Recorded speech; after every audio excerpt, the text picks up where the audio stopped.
Hi, welcome to another Everybody Trikes product profile on our Trojan upright trike. So this is a fat tyre trike, obviously because it's got 20-inch by 4-inch fat tyre wheels, but it is a pretty rugged looking bike. Lots of people say they would be great to take it on the beach, but we wouldn't ourselves recommend taking an electric bike on the beach with the salt and the sand and the water. Obviously not the best for the bike and for the electrics on the bike. But it does show you, I guess, what we call an upright trike. So as you can see, nice and upright on the bike. So it feels nice to sit on here, but you've got to have that core strength to be able to hold yourself up on the bike. If you've got some one-sided weakness, it can be difficult because trying to hold yourself up while you maybe, not being able to hold on to the handlebars can be a bit difficult. And again, when we go for a ride later, you'll see you do feel, because you're up quite high, you do feel the side-to-side slope on the bike, and you feel like you want to compensate it, and you feel like you're overbalancing. But the head stem does fold down on this bike. It's not really, maybe if you were putting it into your car and you had a big enough car that you could get this into, then being able to drop the head stem, like the handlebars like that, might be useful, but typically we don't really use that. Again, we can adjust up and down on the handlebars, and we can adjust the angle as well. This one, the lights are a little bit, has what we call integrated lights.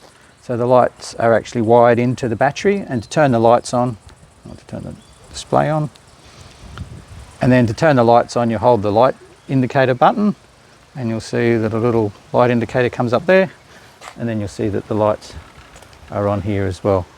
We also have a rear light as well. So back here.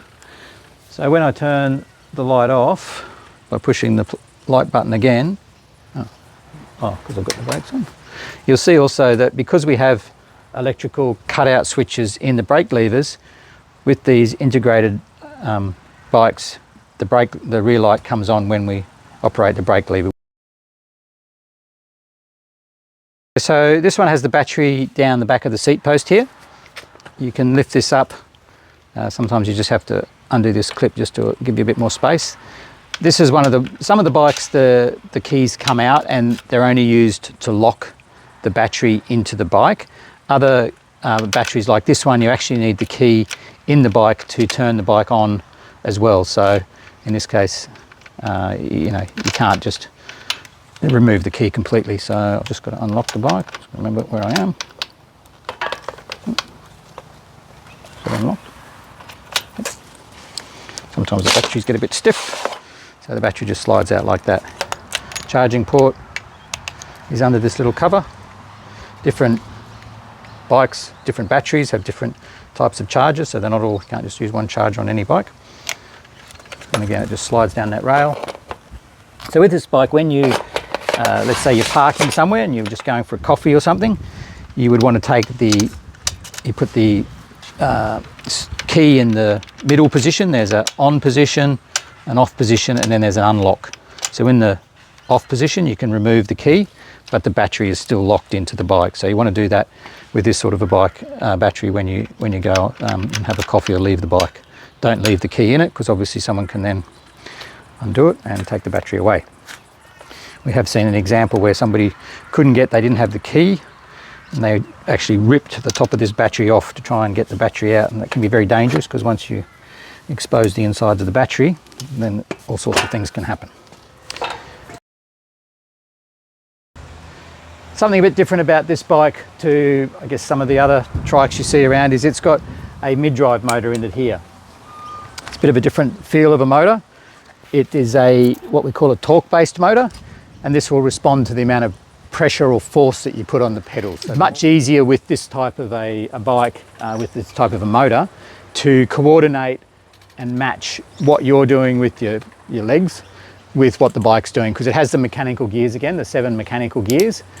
But now I can use the gears, and because everything's running through the chain, the force of my muscles is going through the chain and the motor's going through the chain, then it's very easy to match what the motor's doing with what I want. So you can ride the bike just like you do a mechanical bike. You change gears when you come to a hill, you go into an easy gear, you put a bit more power on, you push, you get that extra power coming on, but when you come to the top of the hill, you ease off on the pedaling, the bike slows down, you change to a higher gear and away you go. So I might just do another bit of a ride around here just to demonstrate again how this sort of a bike responds.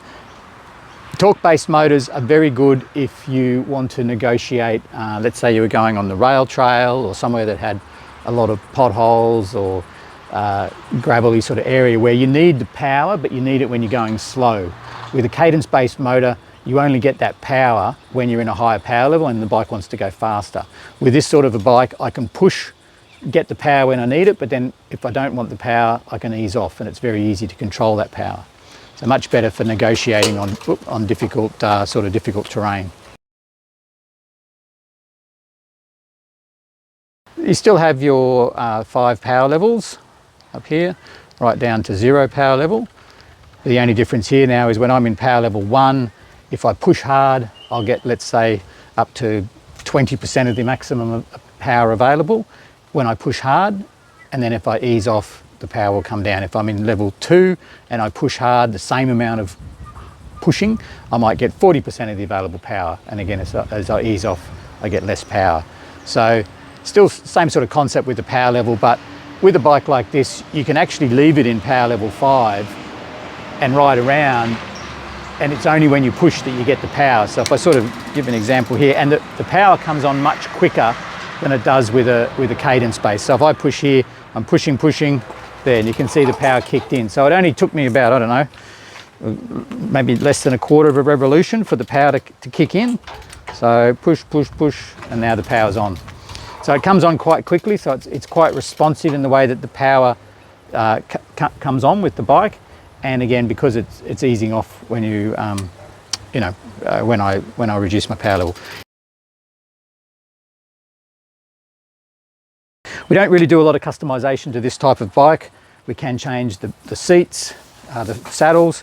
We can, again, put different sorts of pedals on, but again, you need to be able, on an upright trike, you need to have a pedal that's pretty easy for your foot to go in and out of. And if you have to start strapping your foot onto the pedal, it can be a bit difficult to reach down and get your foot strapped on. And then of course, if you want to get your foot out in a hurry, then that can be a problem. So, we do a little bit of work on with different sorts of pedals. Again, we can do the changing around of the controls on the handlebar, but not really a lot of customization done on this type of a bike. It's great for someone who's got the muscle strength and someone who's used to riding a bike, because it feels very much like riding a mechanical bike. Has that same sort of response and feedback. But for some people who don't have the leg strength or the muscle power, it isn't so good, because they're not going to be able to get the power out of the motor unless they can push. So again, I've got to take it straight down the hill. So on this bike, same sort of deal. I've got to lean on the outside, put my weight on the downhill side. But it responds very nicely in terms of the way the power comes on. So I can very easily just control that power level. Again, putting my weight on the outside. I'm now turning on the slope. And you can see the bike coming around. So, it might look, I'm used to riding a trike, so I can sort of, doesn't maybe look that difficult, but for someone who's used to riding a two-wheel bike and hasn't been on a trike before, it can be quite disconcerting being up this high and trying to turn. So typically what would happen here is the bike wants to run straight down the slope that way. If I try and lean further up here, it's harder and harder for the bike to turn the bike around. So I've got to go with the bike. I've got to sort of lean the way the bike's leaning, go with it, and make sure that I maintain that weight on the downhill side and keep the bike turning around and steering it back up. There's no point leaning on a trike. Leaning on a trike doesn't do anything. You've got to actually steer the handlebars, which is something that typically on a two-wheel bike, you don't steer it unless you're trying to do really sharp corners on a two-wheel bike.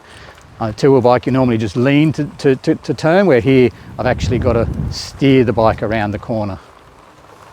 It's quite a different feeling. So I'll just go up this little bit of a slope here. So I just push a bit harder, the power comes on, but then when I come to the top, I just ease off. So even though I'm in the top power level 5, I can still go quite slowly with just a very small amount of power. And then when I need the power, I just push harder. And the power. Having the fatter tyres does give you a bit more suspension sort of thing. It does sort of absorb some of the bumps, and if you're on gravel and a bit bumpy, then having a fat tyre is nice in that way. I mean, it does have front suspension as well, but you know, just as a bit more of a comfortable ride. And some people feel that the fatter tyre also makes them feel a bit more stable on the road. Having a narrow tyre, some people feel that you know, is a little bit less stable. I think that, you know, they've still got the same wheelbase and everything, so, but you know, just having that fatter tyre, some people feel a bit more comfortable with it, and some people just like the look of a fat tyre bike, and it looks a bit, you know, a bit chunkier. All right.